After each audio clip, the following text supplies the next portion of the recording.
we are live. Let me make sure everything is a-okay and gravy in the Navy.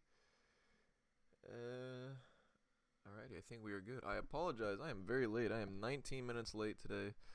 Had a few unfortunate events happen, but I'm here nonetheless. I was trying to get all this stuff set up, all this new jazz. I got the MMA Mondays decal right there, and then I got the little subscribe decal that we saw last weekend, and then the screen beforehand, or that way, I had like a nice little jazz music playing and a little weight screen. Thought that was nice, added some pizzazz to the stream. We had a kind of lackluster card this past weekend. Before we get into that, actually, I guess kind of to dive right in, there's a lot of controversy. I was just reading something on Instagram. Randa Markos was talking about the illegal kick that happened on her end that ended the fight between her and I think it was like Luana Pinheiro. I forget the girl's name. But there was like an illegal up kick. She kicked the girl while Randa was on the ground on her back, and she kicked the girl up. And obviously, her opponent was grounded, so it was considered an illegal kick. And I'm gonna try to pull up this knee here. It was apparently in the beginning it looked like I was sold. It looked like it was pretty legit in terms of like it would have knocked you out in order to finish the fight for them not to continue the fight. But there was a lot of people. I mean, there was a lot of people in the moment saying, "Oh, she definitely got rocked. She looks rocked, whatever." Just to, I guess probably out of respect because they just don't want to jump on it and say, "Oh, she's faking." But now that we're past that, a lot of people are starting to come out and say that they think it was maybe a fake, whatever. Not fake, but she just overreacted. And I'm gonna go ahead and pull this up here so we can see. Pull this video up so I can break it down. Hopefully YouTube doesn't strike me down this time because they caught me pretty fast last time I pulled up a video. Here we go. Make sure I got this pulled up. You go here, and I'm gonna get the chat pulled up if you guys want to comment along, say anything. If you guys have anything to say or your thoughts on the video or whatever, let me know. I got the I didn't get StreamYard set up. I got Zoom set up. So if you guys want to call in, say something in the chat, you guys can call in. We can talk. I couldn't figure out StreamYard, but I can literally just drop the Zoom link, and I'll literally be able to put the audio through here just the same as a call in. But here we go. We got the fight pulled up here. From first glance, it does look pretty powerful. But then when you piece everything together, we'll just see right here. She gets taken down, or you don't really see what happens. But right here, she's got her foot, as you can see, resting on her chin. Nothing happens. Pushes her away right here in the neck with, you can't really see, right here with this foot. Boom, didn't really hit her. And then this foot is what clips her on the forehead temple area. It doesn't look that powerful. And look how she falls too. Pay attention to how she falls, how her body falls and everything like that after she gets hit. Right there. Bases her hands out, and then as soon as she hits the ground, starts rolling around. I don't know. It looks like right here when you're looking at this, she looks dazed. It definitely looks like she's rocked. That's what the announcers were saying. And I could definitely see that argument. Mind you, this isn't like the full flow of events. This is a very chopped up version to make it on YouTube. But right here is what you need to see. Pushes her away, and then hits her right here. I mean, she definitely got rocked. But look how she's aware enough to base her hands out. Like, look how slow she's moving. Like, slow is in the sense to where it's not her body just falling limp straight back. Like, it looks controlled. Boom. Gets kicked. Sits back on her knee. Bases her hands out. Lays back. And then, I don't know. I mean, let me know what you guys think. Do you guys think this is an Oscar-winning performance or... Oh! I'm a flippin' dingus. They can't see it. I just spent this whole time breaking this down, and I didn't even switch scenes. I'm sorry, guys. My brain's all over the place. My brain is all over the place. Here we go. That was a big-time dingus move on my part. So, everything that I said, this is what I was talking about. When I was saying this right here where her foot is, you guys will actually be able to see it. If I can find where I'm talking about. So right here, her foot is on her neck, as you can see. This isn't the foot that kicks her, though. The foot that kicks her is right here. This one just kind of pushes her away on her shoulder. Pushes her away. Pushes her. Kicks her right there.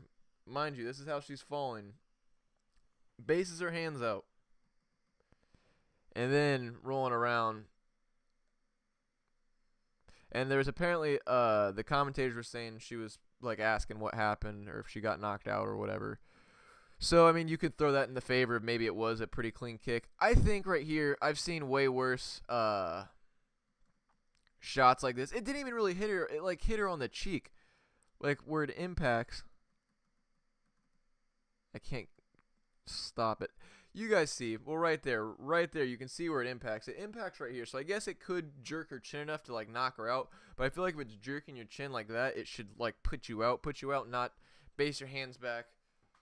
What happened? That, I don't know. I think that's a little iffy, and the more I look at it, the more I think about it, it definitely seems a little bit iffy. I don't want to jump on and say, like, she's definitely faking 1,000% because, like, I don't know. I wasn't the one that got kicked, and I've never been kicked like that, so I can't accurately say that. Aljamain Sterling one, people say that was fake, that was an Oscar-winning performance.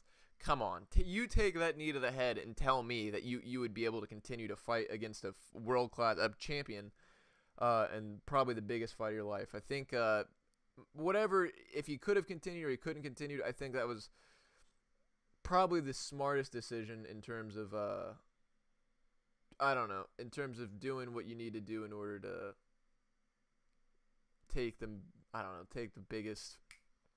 most out of the opportunity, out of the situation.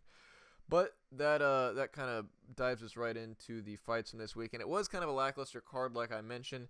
I think it was just disappointing too, because we did have UFC 261 this past weekend, and that obviously was, like I said, like literally one of the best cards that I've ever seen. So I think it definitely had big shoes to fill, but we didn't get a single finish all the way up until the co-main event. The co-main event and main event obviously ended in pretty sweet knockouts, but all the way up until that point, there was, I mean, no finishes. There was some pretty good fights. I'm trying to remember off the top of my head. The TJ Brown-Kai Kamaka fight was pretty good. Let me see. I got the fights pulled up here. I'll tell you exactly which ones were good. The Ian Cutelaba, Dustin Jacoby, that fight was pretty good. Looked like Cutelaba was going to get him out early in the first round. You know, I might as well just, I'm going to pull this up here, and we can just go break this down as I go down the list of fights. How about that? How about them apples? Let me see. Pod number 2. All right. So, where's the early prelims at? Here we go. Luke Sanders, Felipe Colares. I saw like the end of this fight. I'm pretty sure Luke Sanders is on like a 2 or 3 fight losing skid now, so that's pretty big for him. He's probably I don't know, he might get cut. He didn't look that well, and his past couple fights he looks like, his last fight he looked good, but he let off the gas too much, and that's how he got caught, and he was just being too lazy. This fight, I think he started slowing down, and I think actually he looked kind of good towards the end, but I think he was slowing down. He definitely won the first round. Second round was shaky. Third round he looked good in the beginning, but Colares finished the fight out, and I think if you're judging it in that sense, if the fight's going to the death, Colares would have won. Colares, I'm sorry, I don't know how to pronounce that. He probably would have won that fight, so that's why I think it was a good decision. Next fight, Mihalidis and KB Bular. I don't know how to say that. Mihalidis looks like a pretty scary dude. He gets pretty wild. I'm pretty surprised that he didn't knock out his opponent. I mean, there was a couple times where he was clipping him. It looked like he was just getting out of the way. I think Mihalidis is definitely a scary. He's like a Justin Gaethje. He reminds me of like a Greek Justin Gaethje at middleweight. I'd be interested to see who he fights next, because he definitely brings the fight to his opponents. And then this next fight, Loma and Sam Hughes. This was actually a pretty good fight. I don't know if it was a unanimous decision. I think it was a pretty close fight for being a plus 300 underdog. Sam Hughes definitely put up a good fight, and I actually thought they might potentially give the decision to Sam Hughes, which I was like very worried, because I had that $1 parlay that you guys saw in my reaction video, and she was like literally a minus 400 favorite, as you can see, and that was like, if that would have lost, that would have really sucked, because literally like the big underdogs hit, and it all rode on these big favorites, and if literally the biggest favorite on the card would have lost, that would have sucked. Poliana Botello and Luana Carolina. This was also another good fight. Poliana was, as you can see, a minus 250 favorite. Carolina plus 200 underdog pulls off the win. Looked pretty good. It was a split decision. I think she did what she had to do to win. She just looked like she was a more active fighter and she was closing out the fight pretty strong. The thing is with women's fights, I feel like I've talked about this before. It's so iffy when it comes like the talent, because like the champions, you have the champions that are very, very, very good, like very high level, and then you have like your gatekeepers, like your top 3 maybe, like your Holly Holm type people, and then there's a big drop off after that, and it's really like when you talk about that big drop off, and I'm talking more like rank 5 to 15 and all the way on rank, because there's some people in there that are like really, really bad, that like not really, really bad, but probably shouldn't be ranked. And then there's some other people that are just like you don't know anything about. It's just really it's a big unknown right now, because it's not as progressed as men's MMA. And that's why I stay away from betting on women's fights, just for this reason, because you literally had a plus 200 underdog win. And even this fight right here, I'm skipping a fight, the TJ Brown Kai Kamaka. I already talked about that. That was the big underdog fight I was talking about. I didn't throw that in my video just because it was kind of risky, and I didn't really feel confident. I mean, it was a split decision, and if you saw the look on TJ Brown's face, he looked pretty surprised too that he won that fight. So I don't know. I didn't bet on that for that reason. But you go ahead to the Randa Markos and Luana Pinheiro, the fight that I just broke down. To further my point, I really think Markos actually could have won this fight if the fight would have kept going. I don't know much about Pinheiro, but if the fight would have went to the ground, I think Markos definitely would have had the advantage. She looks like a lot of her fights she's lost. Like, let me see what her record is. She's probably like 10-12 now, which is really bad to be ranked in the top 10 in the UFC and have a record of 10-12. But yeah, she's literally 10-12. But like her past couple fights, she has looked like dangerous, but she just gets I think people get the bet. If I'm thinking of her, it could be Jillian Robertson too, because I think she has red hair, and that I might be confusing her. I don't know, but there's certain points where she does look good, but she just can't get over that edge, or I don't know, just do enough. But I was surprised that Markos was actually an underdog here. I think possibly if the illegal knee didn't get or the legal kick didn't happen, she may have won. I didn't see the full fight, so I really don't know how it was going. But I personally was believing in my heart that Markos could have won that fight, so that's why I stayed away from that. And she was an underdog, so I don't know. I just stayed away from that. And then we're going on to the main card. We have Merab Dvalishvili and Cody Stamann. This was a very good fight as well. For being a plus 200 underdog, I was pretty surprised they had Cody Stamann as a plus 200 underdog, because Cody Stamann's not an easy fight for anybody. I mean, Merab really, he had a phenomenal performance, probably the best performance, one of the best performances, if not the best performance that he's probably had in the UFC, probably in his career. And against somebody like Cody Stamann, that's saying a lot. Cody Stamann, I think, has like a record of like 19-3 now, 19-4 maybe. He's definitely like, he doesn't lose to very many people. I'm gonna look that up. So for Merab to be able to beat somebody like that and put on the performance that he put against Cody Stamann, that says a lot. Cashed in on that, threw that into a parlay, actually 2 parlays. I want to see what Cody Stamann's record is. Cody Stamann 19-4. Who's he lost to? Aljamain Sterling, Jimmy Rivera, Merab Dvalishvili, and Lawrence DiGiulio. I don't know who Lawrence DiGiulio is, but all 3 people he's lost to in the UFC. The champ, Jimmy Rivera, and the champ's training partner. None of those guys are slouches. And if you look at the people he's beat some pretty tough guys.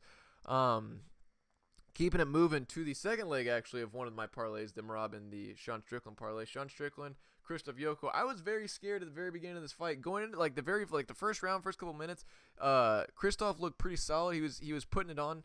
I don't want to say he was putting it on Sean, but he was just more of the aggressor. But I think Sean Strickland's like he does, like the way he fights, he just like kind of just stalks you and just throws 1 or 2 punches. There's not like a lot of movement, a lot of big action going on. It's just like him walking, kind of like a Nate Diaz kind of style, but a lot more technical and a lot more sharp. And I think he just over time, I think Jotko, however you say his name, kind of gassed himself out, and I think Strickland didn't expend much energy, just stayed cruise control the whole time and just pieced him up, did more damage over time because Jotko, whatever his name is, got tired and just couldn't keep that same pace. Moving on to this fight, which was a draw, pretty good fight. This is another fight I stayed away from for the very reason that every single fight Cutelaba has, he goes balls to the wall in the very first round, and if he doesn't get you out, then he's probably going to gas. And someone like Jacoby, who's a kickboxer, if he can just survive and get has a gas person in front of him, be able to pick him apart over 2 rounds, really, I was going to say Jacoby, but again, Jacoby's an underdog, so then I was like, Vegas never loses, so I stayed away from this fight. But the very beginning, like, Cutelaba looked really, really good. I mean, he had him up against the fence. Those elbows were flipping brutal. when he was basing off his head, hit him in the side of the head. That was some pretty impressive work, but he didn't get him out of there. I don't know which way it would have went. If I would probably go with Jacoby, honestly. I really don't know because Cutelaba did look good, even though he was labored in the second, third. I really don't know which way I would give it if it didn't go to a draw, but I guess draw is probably the best outcome. Giga Chikadze, Cub Swanson. Pretty, I mean, this was great for me. Won money on this, but not really how I was expecting to go because, I mean, I expected Giga to win, obviously, because I bet on him. But I mean, the lines are pretty close, which made me nervous. And Cub Swanson is no joke. I mean, like if anybody were to beat an upcoming rising prospect, he's already beat Crone Gracie, who was considered to be an upcoming rising prospect. Beat him, and if someone were to beat Giga Chikadze, it probably could be Cub Swanson because he's pretty well rounded. He's fought like the who's who in the featherweight division, and he's been around for a while. He's got experience. And someone like Giga, like he lost. I'm pretty sure Giga lost his contender series fight because someone like they're saying that his weakness is his takedown defense and like grappling, essentially going to the ground. And let me see. Yeah, contender series. His second loss was because he got taken down in the contender series and choked out in the third round. So I don't know how that. I never saw that, so I don't know how that whole fight went. But as you can see, Simpson has been on a tear. He's beat some pretty tough dudes. He looks to be, another dude that looks to be the real deal. I didn't expect it to be that fast, but again, body shots, it doesn't matter. If you get hit with a body shot that clean, that powerful, especially from a dude like Giga Chikadze, a pretty solid kickboxer, I think nobody's going to survive that. I don't care how tough you are. And I was just surprised that it ended that fast. And I don't know. Perfect for me, though. Won money. Moving on to the main event. Great way to cap out the night. Dominic Reyes, Yuri Prochazka. Dominic Reyes, another name to the John Jones curse. I think it's insane. I'm like fully convinced now that the John Jones curse is 100% a real thing. I made a video on it a while back. If you guys have not seen it, go ahead and check it out. I want to see if you look up the curse that comes with fighting John Jones. If I really spelled that correctly all the way through, I'd be impressed. Wow, I did. Videos. Wow, it doesn't pop up. Wow, I suck. Okay, anyways, it's on my channel. If you literally looked at exactly what I looked up on my channel, you guys will find it. But it's insane. There's literally, like, every single person after they fight John Jones, and no matter how good or bad of a performance they have, they literally just, like, fall off after they fight John Jones. Dominic Reyes was undefeated before he fought John Jones, all the way up to fighting John Jones. Was knocking people out like Chris Weidman, Owen St. Preux, I think. Maybe it wasn't Owen St. Preux, but he's knocked out some serious people. And looked phenomenal.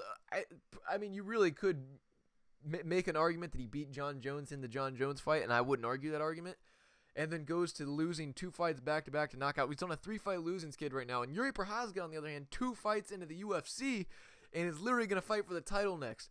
I think Prochazka looked good the whole time. I think Reyes looked pretty solid in the beginning. I think there's times where Prochazka gets a little wild, and I think that's where Reyes was what's the word I'm looking for? That's where he was capitalizing, like he was finding those openings when he would get wild. But I think over the period, like it was just such a crazy pace that Prochazka was setting. He just walks you down the whole time and throws all kinds of crazy different techniques at you. I mean, you saw what he knocked him out with, spinning back elbow up against the cage. I think it was a lot. And George St. Pierre, again, I mentioned this in my last podcast, but George St. Pierre talks about the mental fatigue that when you have such a high pace and all kinds of feints, and Prochazka was throwing a lot of feints, and when he's throwing crazy technique, the feints that go into that because you don't know where things are coming from, there is such thing as mental fatigue where your body or your reaction time can't do things as fast and react to things as fast, and you're mentally drained. You don't have the same mental capacity, and it's like in terms of reaction time and in a performance aspect that you would going into a fight. It's a real thing that George St. Pierre talked about, and I think that's what this was, because I don't think it was cardio-wise that Reyes was getting tired. I think the first round he looked great. He was hanging in there, but I think it was that Prochazka is like there's such a puzzle to Prochazka. He's such a wild, unorthodox fighter, and the feints and everything, the wild pace that you throw all that together. By the end of the second round, I mean, it looked like it was clear that towards the end of the second round, Prochazka was becoming the guy that was the hammer, I guess, and Reyes was the nail. He had that Reyes had that blood spray all across his chest, and it just looked like he was getting tagged up. He was taking the worst of the exchanges. And I think that's what that was. I think he was just over time. Prochazka was starting to wear on Reyes mentally, the mental fatigue and everything, and just like being hesitant because Prochazka is so powerful and throws all kinds of crazy stuff. I don't know. I'm speculating here, but I really think that's what this was, and I think Prochazka looked great. He's 2 fights in the UFC, knocked out Volkan Ozdemir, a guy that was a former title challenger, was another guy that was on an insane tear all the way up until he fought for the title.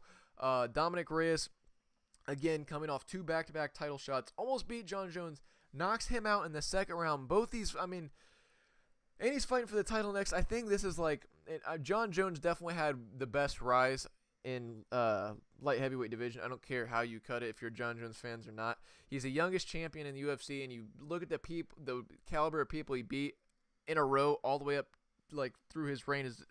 He had the best run and the best tear in the light heavyweight division. But Yuri Prochazka early is making a great case, potentially. I mean, he has a lot of work to do. But 2 fights in the UFC, fighting for the title. If he somehow wins in his 3rd fight in the UFC, fighting for the title, that's got to be like a record, or that's got to be something, because that's insane. 3 fights in the UFC and you win the title. I mean, Khamzat Chimaev had all that hype behind him because he had fought like 3 or 4 times, however many times he's fought, and like whatever 2 months, and he hasn't, like, it wasn't like he was beating insane competition, but it was just the performances for what he did in that period of time. If Yuri Prochazka can do what he's about to do in this period of time, that would be insane. I think he could actually. I mean, Blachowicz isn't somebody that I see reigning for a very long time. Mind you, too, he's like 36, 37, 38. I don't know how old he is. He's on the latter half towards 40, and I wouldn't be surprised. And Prochazka's 28. He's a young guy. I think Prochazka could be the guy to beat Jan Blachowicz just because he's so flipping wild and unorthodox, and he's big, he's strong, and a lot of these guys coming in at light heavyweight now are a lot bigger. And I think John Jones got out at the right time, because you look at people like Yuri Prochazka. Dominic Reyes is another example. Dominic Reyes, he was bigger than John Jones. He's like 6'5", I'm pretty sure. Or someone like Alexander Rakic. Alexander Rakic is 6'6". These dudes are massive now that are coming into light heavyweight. And I think you're starting to see a new era or a new evolution in light heavyweights. And I think Yuri Prochazka might be leading the charge in that. But yeah, that's the breakdown for the fights. If you guys followed my videos, if you guys watched the video I made on, I think it was Wednesday or Thursday, because every podcast I talk about, if you guys want me to place my bets, if you guys want me to place my bets for this weekend as well, let me know. I got the fights, the card or whatever pulled up for this weekend, so I'm gonna go through that after I talk about everything I'm gonna talk about right now. But if you guys want me to make, if you guys want me to put out bets or whatever for this weekend, for the fights this weekend, I'm gonna be honest, there's not that many bets that I'm super hot on, but I'll put my best work out there if that's what you guys want to, if that's what you want to bet on.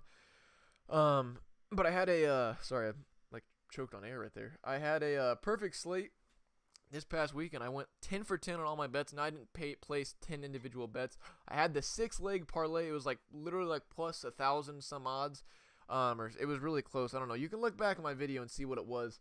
But I had a 6-leg parlay that hit, and then I had, what else did I have? I had my 2-leg, the Sean Strickland Rob Divashvili, so that's 8.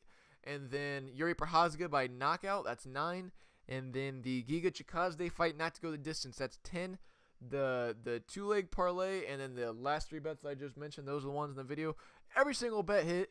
Very profitable weekend. I won some dude $319 off a $50 bet. So again, if you guys want me to make, a video for the bets this weekend, or if you guys want me to just keep making videos every single week, just let me know. I need people to let me know. I'll do it, but it's just a lot of work, so I'm not gonna like 100% commit to it if it's like nobody wants me to do it. But if you guys want me to do it, just let me know and I will do it.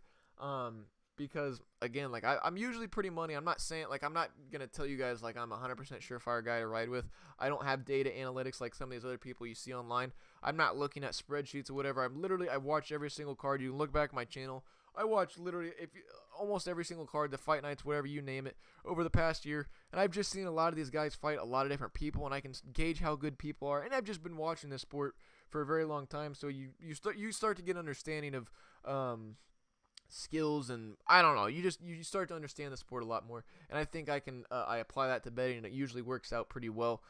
So if that's something you guys want to see, let me know. I'm trying to think what we got next for the fighters this weekend. I mentioned Prochazka's next for the title. I don't know about Reyes. Maybe Reyes let's have like a tournament between Anthony Smith, Alexander Gustafsson, Thiago Santos, and Dominic Reyes, and we'll just see. We'll have like the John Jones curse tournament, and find out which one of those guys is the best out of the Kurdish, and then have them fight for the title next. I don't know. Giga needs to be fighting some ranked competition, and the rest of these guys I really don't care. Sean Strickland, Merab Dvalishvili need to be taking some leaps in competition, and I don't know. That's really it for the what's next preview for next weekend. Before we get into that though, I was just talking about making money. If you guys want to make some more money, I'm not invested in this.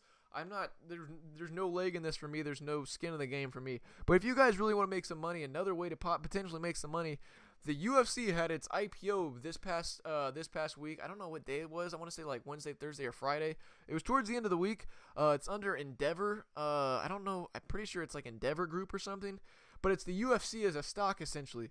And if you're a fan of the sport and you've been tracking the sport for at least a couple years to see the progression of the sport, or you just have any basic knowledge of the sport over the inception of the sport, the rapid evolution that the sport's made, I think it would be a smart investment. I personally haven't invested yet, but I'm going to.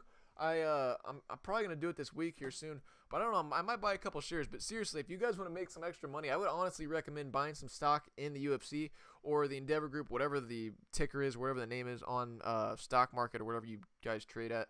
I think it would be, because if you just look at the trajectory of how the sport's grown in terms of evolution, where it started at to where now essentially on a mainstream level, it's literally like on a straight diagonal line going up. So I don't know. I think it would be a smart investment. I don't even know. I would just threw it in there because I thought a lot of you guys it all has to do with like making money off UFC and bets and things like that. This is another way to make money off the UFC, and I think this would be a smart investment. Now, mind you, I'm not a financial advisor, so take that into consideration.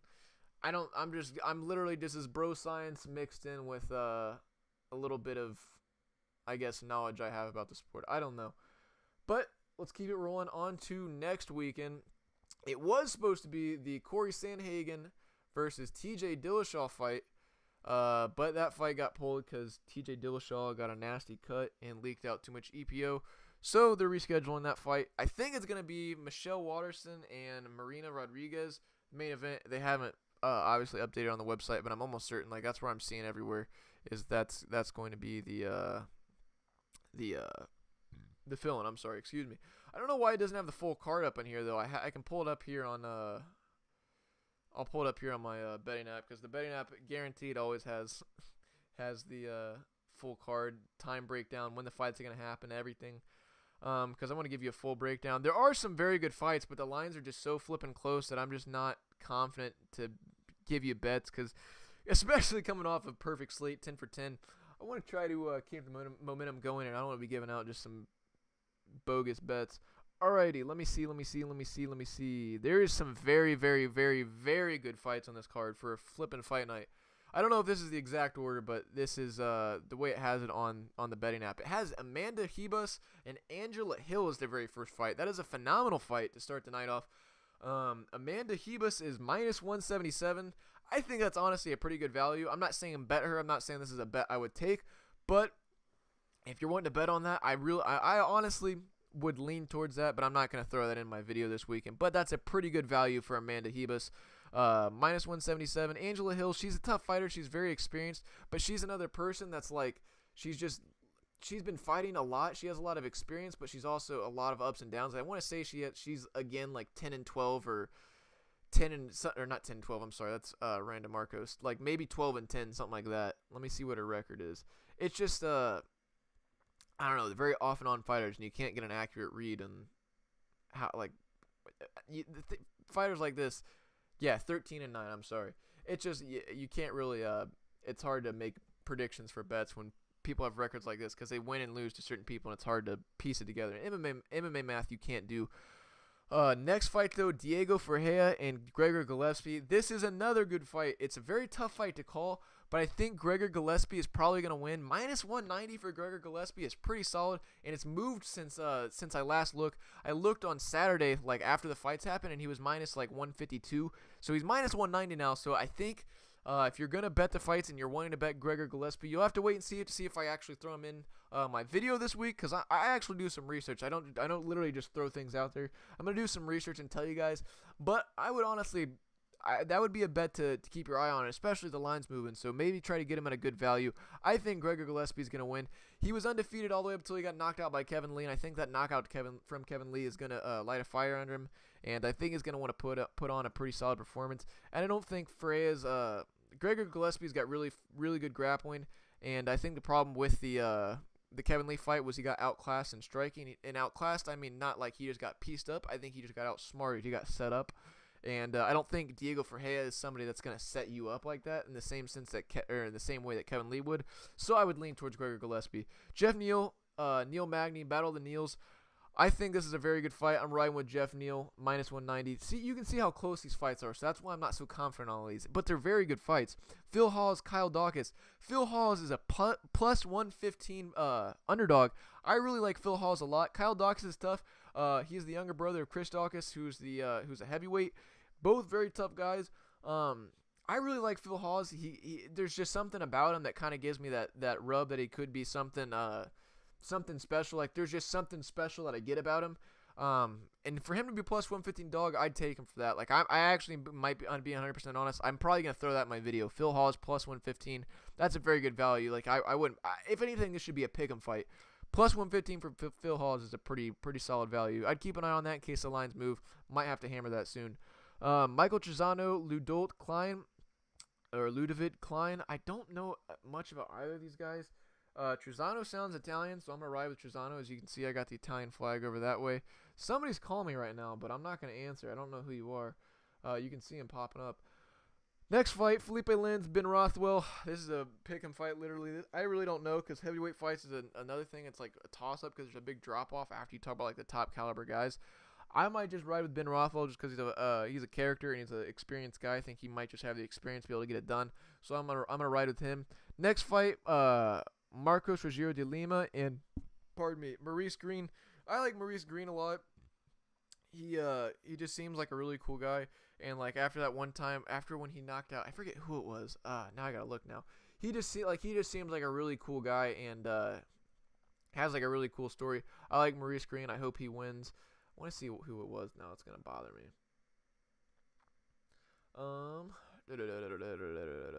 When he beat Gian Vellante, that's who it was. He was like very emotional afterwards, and then lost to Greg Hardy, but that's a tough loss. Greg Hardy's I'm not a big Greg Hardy fan, but he's honestly pretty good for somebody who crossed over from another sport into MMA. Got to respect that. Then the co-main event. This is a very good fight. Or actually, this isn't the co-main event. Never mind. I apologize. On this right here, it looked like the co-main event. Where is it at? Am I losing my mind? What is going on now? Hold up. This is gonna lose. I gotta make sure this is the co-main event. The co-main, or not the co-main event, but on the UFC website, potentially the co-main event. We're gonna find out Tefon Nchukwi, Jun Yoon Park. Tefon Nchukwi is off of the Contender Series. He is he's a pretty good kickboxer. He actually knocked out William Knight, who's another guy off the Contender Series, pretty solid fighter. I really like Tefon Nchukwi. I think his kickboxing is solid. He's got serious power too, like his knockout. If you look at his knockout that he had on the Contender Series, it's brutal head kick. I like Tefon Nchukwi. Jun Young Park, he's pretty tough. I think he beat John Phillips in his last fight or one of his last fights. I'm going to ride with Tefon Nchukwi. The line's really close, so that's what kind of makes me nervous. And you guys know that, it is the co-main event on here. Vegas never loses, and the line's close. I mean, Nchukwi is the favorite. So I'm going to probably bet Nchukwi. I don't know if I'm going to throw that in my betting video, but I'm going with Nchukwi in this fight. Next fight up, Christian Aguilera, Carlston Harris. I don't know much about either of these two fighters. Are they on here? They are not. I'm just going to say Carlston Harris because he's the favorite. Christian Aguilera may have fought in the UFC before. That name kind of sounds familiar, but I feel like Aguilera is a pretty common name amongst fighters. Carlston Harris, don't know him. Never heard of his name. He might be making his debut, or I may have missed him. Ryan Benoit and Zaruk Adashev. I think Adashev is the guy that's like 3-3 or something, or 3-4, if I'm not mistaken. I don't know. Both these guys actually, if I'm not mistaken, have pretty shaky records.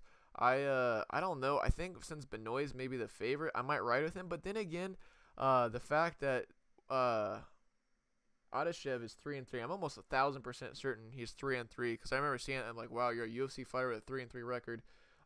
He may have like there might be a little bit of a fire under his butt, and he may have a little bit more of an incentive to win. But I want to see what Benoit's record is here. I'm going to ride with Benoit. Actually, no, I'm going to ride with Adashev. But this isn't betting advice. It's just me because I'd like to see him win. I don't want to see someone go down 3-4. If Benoit's got a little bit more room. Yeah, he's got a little bit more room in his career. He's got 2 more fights after this to lose. So I'm going to ride with Adashev. I'd like to see Adashev pulled off and go back to being above 500. Yeah, he's 3-3. And then keeping it rolling. I think we got, and then we just got the main event. It's Michelle Waterson and Marina Rodriguez. I think I'm gonna go with Rodriguez. I don't know what the lines are or anything like that. I'm just gonna say Rodriguez. She's she's very tough. She just beat the snot out of Amanda Hebus, and she's got some very solid Muay Thai. So I'm gonna ride with her. Michelle Waterson, I don't know. She's good, but she's another one of those fighters like Angela Hill, Randa Markos that literally just she wins a lot and then she loses a lot, and it's hard to tell because she beats good people, loses to good people, loses to bad people, beats bad people. It's just it's hard to make a read on it. No, I did. I watched the Prochazka fight. If you go to my channel on my reaction video, I actually had a live reaction. If you want me to react to it, I can, but I don't think it would be as genuine because I already watched it. I know I made a reaction to it already, but I did react to it actually. If you go to my channel, just look on the video where it said I went undefeated on UFC bets. But yeah, that's going to wrap this up. I think I don't know. Don't really have anything else to say. If anybody wants to call and you guys want to chat, whatever, say something in the comments. I'm here. I'm ready to talk. But if not, I'm probably going to wrap this up. As you guys saw last week and I talked about, I got the DraftKings link in the description. It's in the description now of every single video that I do. You guys saw my success last week, or the last fights this past weekend. Undefeated. Go back and look at my literally all my other reaction videos, all my other fights that I've done. I've gone undefeated, a lot of them. I've only lost one a lot. So I'm not gonna say ride with me because I don't want to be that guy because I feel like that brings bad energy to me because I made a video last time and I still came out winning money, but I lost some fights more than I usually do. So I don't know. If you guys want to ride my bets, I have a DraftKings link in the description. You guys can sign up using that. I have a referral link through there. If you guys sign up using the referral link, and you guys deposit money, you guys will get free bets. So I think it's however much money you deposit. If you put $10 into your account, I think they may give you $5 or $10 in free bets. So then you have more money to work with, more free money, and then if you take my bets, you got money to win there. So if you use your free bets, bet that on some of the bets I give you, you're gonna be making a lot of money. There you go. You can make some money off that, and then you can withdraw some of that money from your DraftKings account and go buy some Endeavor Group, some UFC stock, and make you some even more money long term. There you go. Venmo also is in the description. What do I think about Prochazka and Blachowicz? I think honestly, I really think Prochazka might. I think he'll knock him out. Honestly, I think it's pretty bold to say because Blachowicz still has to beat Teixeira. And I think that's a tough fight. I mean, Teixeira looks pretty solid. Ever since he started training at the PI and everything, there's a noticeable change in his performances and how his body looks. But you also got to consider that both these guys are old, but you got to really consider Teixeira is he's fought for the title once. He's made that climb and then went all the way back down and then made that climb again. Now he's fighting for the title, and he's 41 now. So he has the experience and everything, and he looks good, but there's just something I don't know if you could pull it off at 41. George St. Pierre did it at 30 whatever. I don't know how old George St. Pierre was, and there's been some pretty old champions, but I don't know if you can pull it off, especially against someone like Blachowicz. Blachowicz is old too. He's 36, 37, but Blachowicz is on top of his game, and I don't know. It's just tough to call. I just don't see someone at 41 winning a UFC championship, because even if you win the UFC championship, okay, so say Teixeira wins the UFC championship and Prochazka's fighting Teixeira, then I 100% think he's going to get murdered. I think Prochazka's going to go out there. He's 28 years old. He's way faster. He's just physically, his body is fresher, and I think he's just got more tools. He's a lot more unorthodox, and he's a style that because Teixeira is somebody from the past, an older era, I think that he's just going to be so programmed to older fighters, to an older era. So someone more unorthodox like Prochazka would Prochazka. Sorry, I was thinking about all these weird European names. Make sure I'm saying the right person. Prochazka. I think he would just be too much. You can't teach an old dog new tricks, and the new tricks you need to learn to fight someone like Prochazka. I don't think you could teach the old dog. So if he fought Prochazka, Teixeira would get murdered. Same thing. It's kind of like what happened in the Teixeira-John Jones fight. Teixeira looked very good. He didn't lose to a lot of people all the way up till John Jones. John Jones busted him up, cut his face open and everything. His face looked like Swiss cheese. And again, it's because John Jones was a new fighter for that time, an orthodox thing. And now we're talking about a new evolution in the light heavyweight division. I think the evolution is too much. And I don't think either way. I don't think it's gonna work for Blachowicz either. I think Blachowicz would put up a tougher fight. But Blachowicz also, I think Blachowicz would get a little too confident because Blachowicz can stand and bang. He probably is a little bit better standing than Teixeira is, and I just think he might get a little overzealous and then get knocked out, or he might try to go in for a takedown. And somebody like Prochazka, who again is just an orthodox, will throw a knee or something like that and catch him on the takedown. I don't know. There's just a lot to think about. A lot to worry about against someone who's unorthodox. I don't know. I just think whoever Prochazka fates, even if you're saying, I would love to see Prochazka and Jones. I don't see John Jones going back down to 205, especially with the weight he's put on. And even if he does go back to 205, I wouldn't want to see him go back to 205 even after the weight he's put on, because there's something that putting on that weight and then taking it all off does to your body. It depletes you. You saw that with Roy Jones when Roy Jones he won all the way up. I don't know if it was heavyweight or I don't know if it was cruiserweight, heavyweight. I don't remember. When he went up and then he cut back down, there's a noticeable difference it has on your body. So I wouldn't want to see it. He's made the commitment to go up to heavyweight. And Prochazka is somebody that could go up to heavyweight and fight at heavyweight. He's a big dude. He's very thick, and he could fight in heavyweight. So Prochazka and Jones at heavyweight, that would be interesting. I think if it were to happen at light heavyweight, considering John Jones never cut weight and John Jones is still champ, whatever. It's a tough fight. I don't know how I like it. I think John Jones right now, he got out the best possible time. This is like, given the new era, the new evolution of fighters coming in, I don't think John Jones would fare too well, just again because it's just a new evolution in the game, and a lot of these guys are getting bigger in the light heavyweight division. Like John Jones is a big dude. He's long and everything, but he's not physically big. Like he's got a big upper body, but his legs aren't too big. He's got big thighs and skinny calves, and not the I'm not saying like skinny calves mean anything. I'm the flipping CEO of the skinny calf army. I am wearing pants. Sorry, they're pulled up all the way. But I think I just don't think these people are all around more solid. Like you look at someone like Alexander Rakic, for example. Alexander Rakic is a big dude and a lot bigger than a lot of people we've seen. Or Johnny Walker's another dude. I mean, he's not really in a threat for a title contention, but I mean, these dudes are really, really big. If you look at like in comparison to Thiago Santos, I'm trying to find a picture of him standing next to Thiago Santos, or him next to Anthony Smith. Anthony Smith is the same height, same size, everything as John Jones, and that's how big Rakic is standing next to him. His arms, everything. He's just a lot thicker. I think that that would pose a lot of problems. I don't know. I just think I don't know. I don't know how I would say that fight would go against Jones, but I wouldn't want to see it. I think Jones just needs to stick with heavyweight and stay heavyweight. I think Prochazka is the future of 205. What do I think about Diego Sanchez? I think it's probably best that he got cut. I mean, I think the Cowboy, I've mentioned this before, but the loser of the Cowboy fight and the Diego Sanchez fight, the winner should lose, and the winner should lose. The winner should retire and the loser should retire. So I think it's just that we accelerated the process with just cutting him. But I don't know. I think it's probably best for him. And it seemed, I don't know, it kind of seemed weird though, because if you watch all the videos he put on his Instagram of his weird coach, mentor, spiritual coach, I don't know, chewing out the UFC people, that was very weird. And then you hear the whole thing about the UFC abruptly cutting him because something that happened. If you listen to Diego's video on that, it does come off weird at first, but if you listen to it all the way, I didn't listen to it all the way through, but I listened to it like 75% of it.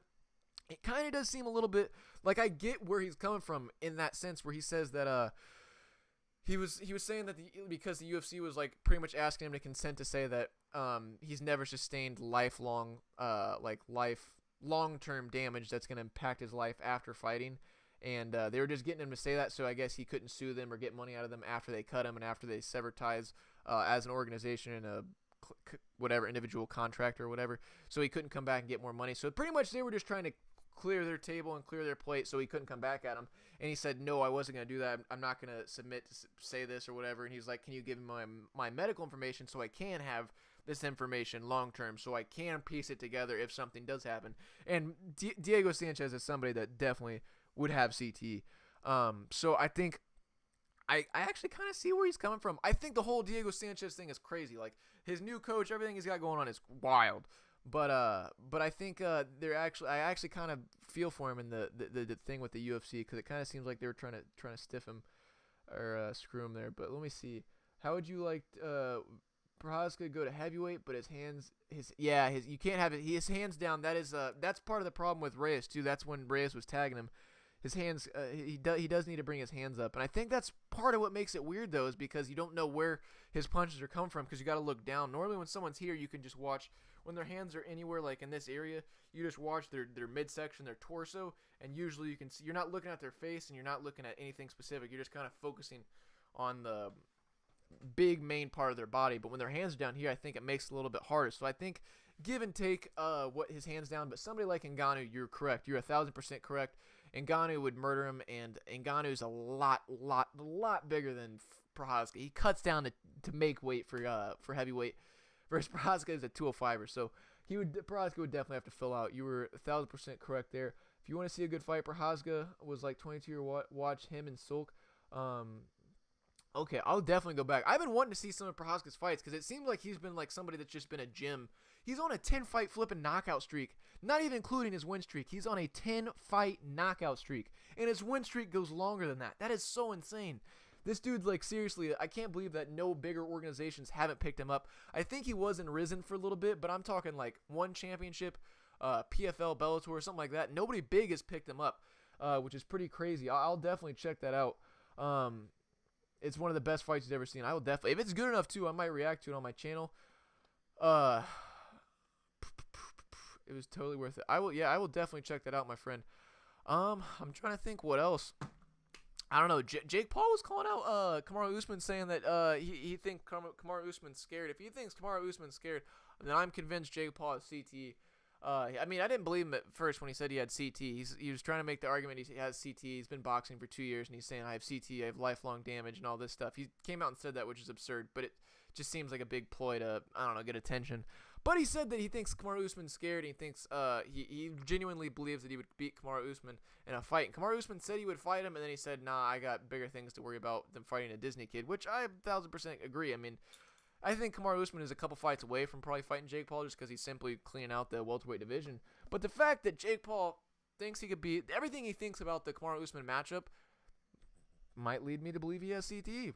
I mean, you get punched in the head a couple times, and then you start thinking you're going to beat Kamaru Usman. Pound for pound, #1 MMA fighter in the world, in my opinion. Even though John Jones is #1, he's #2 in the UFC rankings, ESPN rankings, and nicolawood BJJ rankings. Kamaru Usman is the #1 pound for pound fighter in the world. He's one of the best fighters in the world, and probably he's getting up there to be. Yeah, obviously, he's got a long way to go, but he looks like he could potentially be one of the greatest fighters of all time. Jake Paul might be a little bit brain dead if he thinks he can beat Kamaru Usman. I don't know. I just wanted to get that out there because I was thinking about that too. Yuri Prochazka, Martin Sulk. It was in Risen. I will check that out. I'm gonna watch that. I can't pull it up right now because I would have to. I gotta check with make sure it's not gonna get me blocked. Last time I pulled up a video live stream or while I was doing the podcast, it got blocked and everything. So I'm not gonna go through that. I'll watch it off here, and if it's very good, and if I can get like a version of it I can use for this, I will 1,000% do it, and I might make a reaction video out of it. I will check that out for sure though. I appreciate you stopping by though, Wirt One. I appreciate everybody that stopped by. And then Czech Republic, we considered the best fight ever. After that fight was saying Prochazka will eventually end up in the UFC. Is Sulk I don't know much about Czech fighters. Prochazka might be the first Czech fighter in the UFC. You have to mention some other good Czech fighters. I don't know a lot of good Czech fighters, to be honest with you. But there's a lot of very good fighters from that region of the world, for 1,000%. I appreciate everyone stopping by though. Vert one. I don't know how to pronounce that, but I really appreciate you stopping by. I really appreciate the comments and the conversation.